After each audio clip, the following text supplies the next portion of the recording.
What is up? Welcome back to Reggie's World Sports. I'm Reggie, and before we get started, I just want to tell you guys to hit that subscribe button, like, comment, share this with your friends and family, and continue to do all the good stuff.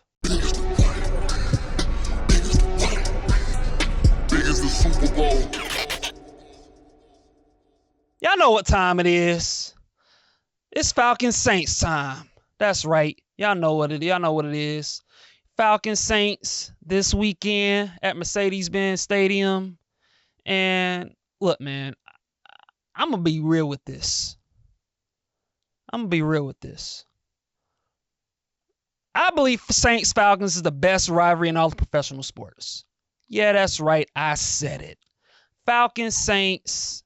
I think this is the best rivalry in professional sports. I don't think there's any rivalry in which you have a fan base of both teams that hate each other, that you have both teams that don't like each other like this, like the way the Falcons Saints do. I don't think you have a rivalry in which almost every single game, Falcons Saints, it's competitive, it's tight every game. And I feel like this has been going on for over a decade plus at least. I mean, let's just we have Justin Simmons, the safety for the Falcons. His quote earlier in the week, "We can't leave this stadium without a win." That was his quote, end quote. We can't leave this stadium without a win. You know why he said that? Because we're playing the Saints. That's why he said that. He knows how big this rivalry is. We have Jesse Bates. He mentioned earlier, he didn't realize how big this rivalry was until last year when he see Falcon fans calling the Saints the Aints. You know why he said it? Because we do it. And because they are the Aints. He knows it. And Cam Jordan of the Saints, I feel like every interview he does on TV or on a podcast, he's always taking jabs at the Falcons. Always. And I don't blame him. I love it. I love it. And years ago, Roddy White, every time the Falcons played the Saints back during the good old days, Roddy White would always take jabs at the Saints and their fans in the city and about how there's nothing to do in New Orleans and all of this stuff. And us Falcon fans, we lived off that. We loved it. That's what rivalries is all about. Just pure hate and dislike and just anger and passion.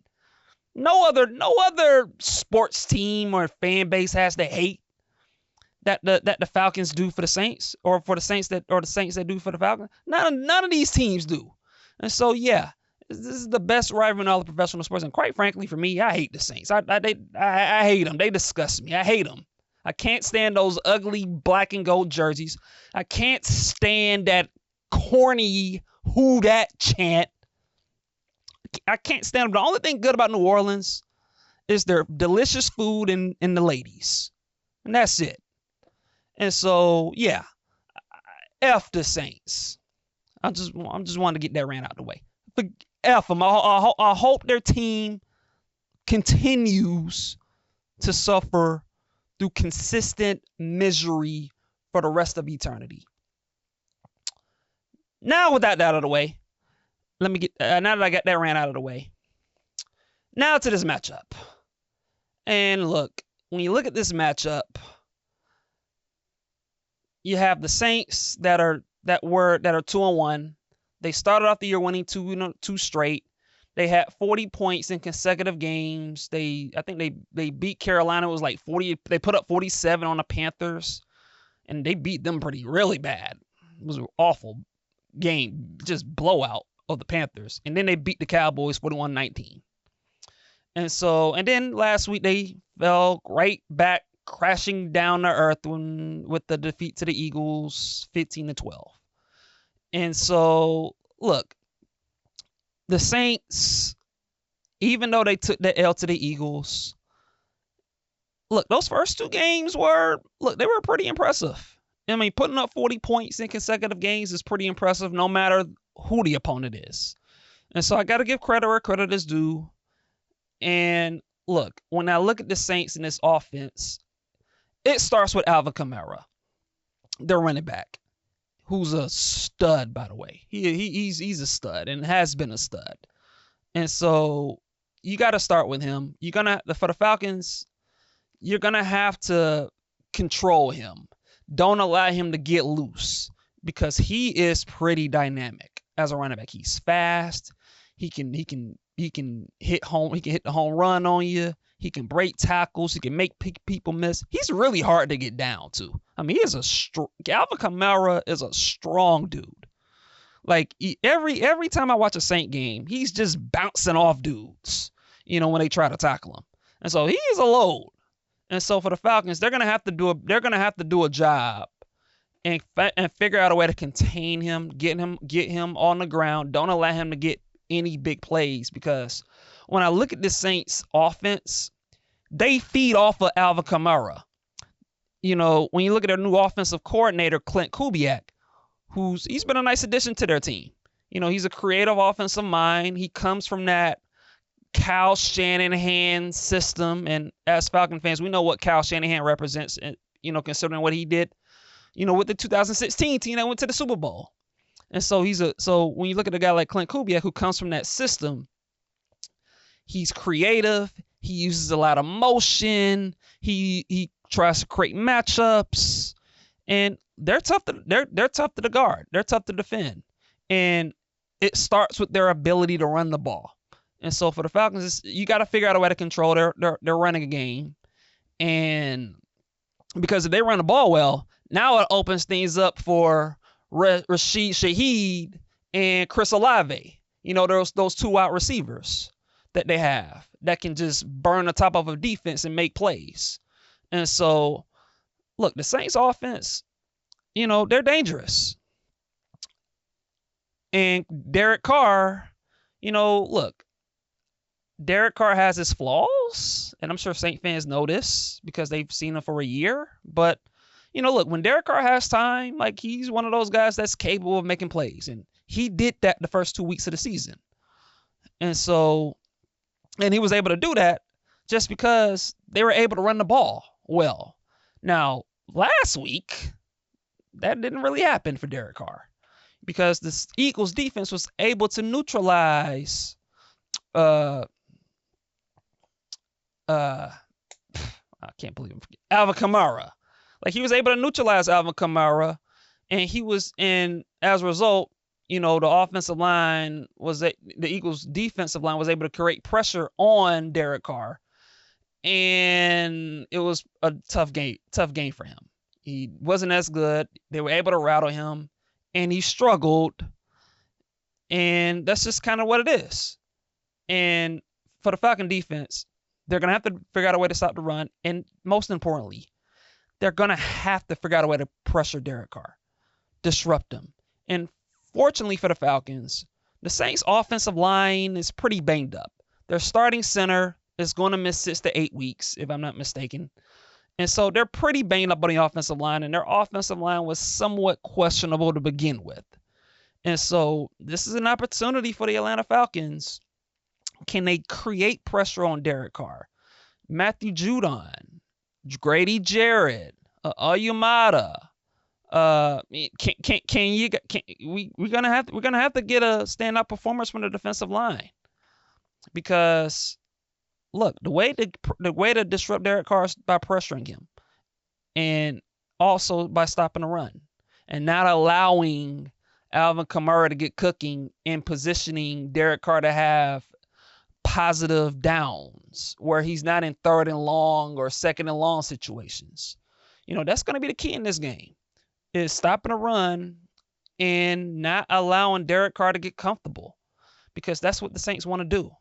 They want to run the ball, and when they run the ball and when their offense is, creating matchups and having guys in motion and doing all this other stuff, it can get tough.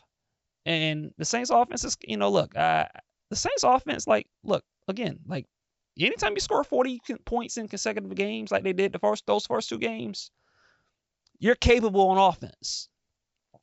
And so I think that's going to be a key for defensively for the Falcons. Now, on the other side of the ball, for the Falcons offense, kind of like with the Saints offense, our identity is running the ball. We got to get Bijan Robinson back going. He didn't have a good game last week. He had 16 carries for 31 yards. And he wasn't much of a factor in the receiving game either. And so we're going to have to get him going again, just like he did against Philadelphia. And look, Bijan Robinson, I say it all the time. He's an elite running back. He's an elite running back talent. It's a guy that can do everything. You know, run between the tackles, run outside the tackles. He has speed. He can make people miss. He can juke. He can spin. He can run routes like a route receiver. He's really good as a pass protector. He can do it all. And so you're going to have to feed Bijan. Feed number 7. And the Falcons they're going to have to figure out a way to get him back on track.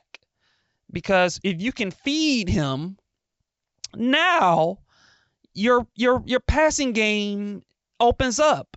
And you have Drake London, who I've liked what I've seen for the last couple of weeks from Drake London. He's been good. He's a big body receiver. He can catch tough passes in traffic. He can make people miss. He can run routes and get open. So you have a dependable receiver like him. Darnell Mooney, he's been good. He's been a nice addition as a speedy threat who you can run screens towards. He's been good. Ray McLeod's been good. But also, and I say this, and I know it bears repeating when I say this all the time, but can we get Kyle Pitts going, please? Pretty please, with sugar on top? With cinnamon and sugar and whipped cream? Like, please? Like, it would be nice if we get Kyle Pitts going. And to his credit, Kyle Pitts kind of did get going a little bit. He had a 50-yard catch, a big play in the Chiefs game, which was very encouraging. But he also had 2 catches in that game for 59 yards, which isn't great. And so we got to get him going. We got to get Kyle Pitts involved. And when I look at this Saints defense, I think it's an opportunity for Kyle Pitts to get involved because they gave up 10 catches for 177 yards to Goddard of the Philadelphia Eagles, their tight end. And so they gave up a big game to Saquon Barkley. He had a huge game. I think he had like 120 yards rushing in that game or something like that. Like, he was huge. And so this Saints defense can be had a little bit, considering that they gave up a huge game on the ground, running the ball, and towards their tight end. And so this is a huge opportunity for this defense to exploit that. And so I want to see Kyle Pitts get more involved, and I want to see Bijan get going, as well as Tyler Algier. I can't forget about Tyler Algier. He's been really good as like a change of pace running back as well. You know, big, strong, physical back. He's been very good since he's been a Falcon. And so we got to get the running game going, and hopefully that running game can open things up for our pass catchers. And so, you know, again, we got to keep Kirk Cousins upright. And unfortunately for us, for the Falcons, they're going to be without 2 starters. And so both teams are dealing with some injuries on the offensive line. For the Falcons, they're not going to have their starting center, and they're not going to have our right tackle, Caleb McGarry. So it's going to be a little tough with our offensive line situation. But, I mean, the Saints are banged up on the offensive line as well. And the Saints defensively, if I'm not mistaken, I think they're a little banged up too. You know, they might be without Demario Davis, who I believe is their best defensive player. And so if the Saints are going to be without Demario Davis, that's a big deal for them. And so, you know, and look, the Saints they got some good defenders. Like, I'm not going to lie to you guys. Like, there was a time where I thought the Saints defense was a running joke, and like, they've been consistently good on defense for years now. You got Marcus Lattimore, who's good. Tyrann Mathieu, who's good. I mentioned Demario Davis.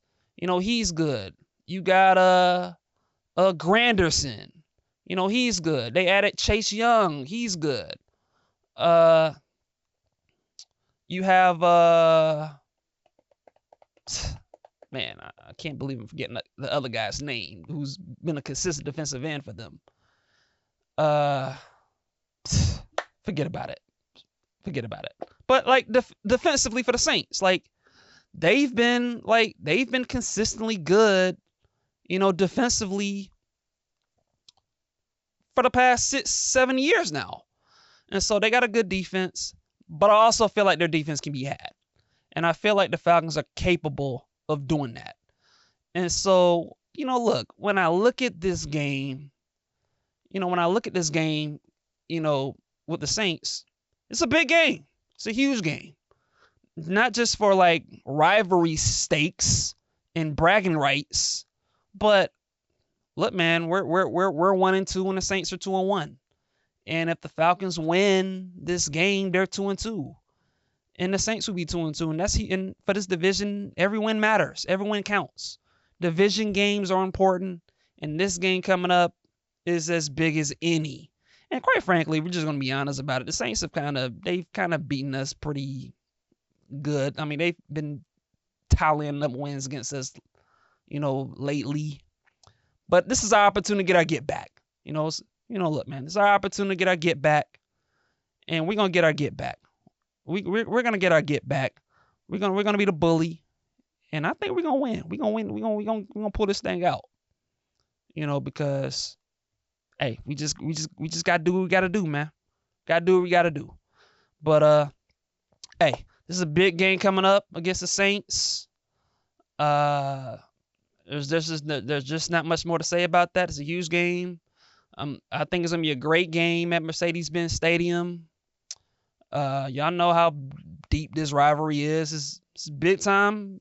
It should be a good heated game. And like I said, when it comes to St. Falcons, these games, as much as I would love nothing more for this, for the Falcons to blow up this team and win 35-10, like that would be lovely. It'd be awesome. I'll come back right on this episode and talk my junk.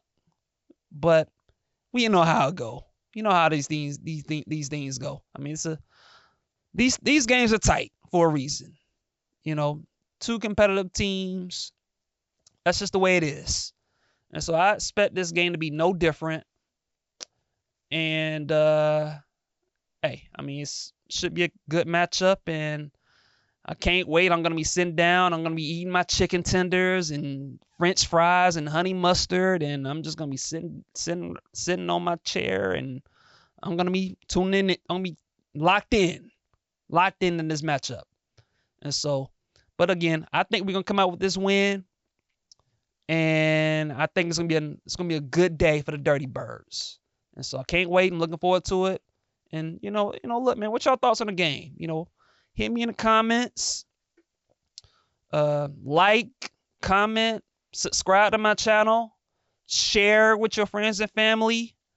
And hey, that's all I got, man. And I appreciate the support I've gotten on this channel. But hey, that's all I got. And I'm looking forward to a good game. I think this is gonna be an awesome game. And hey, that's all I got. Catch y'all in the next episode. Talk soon.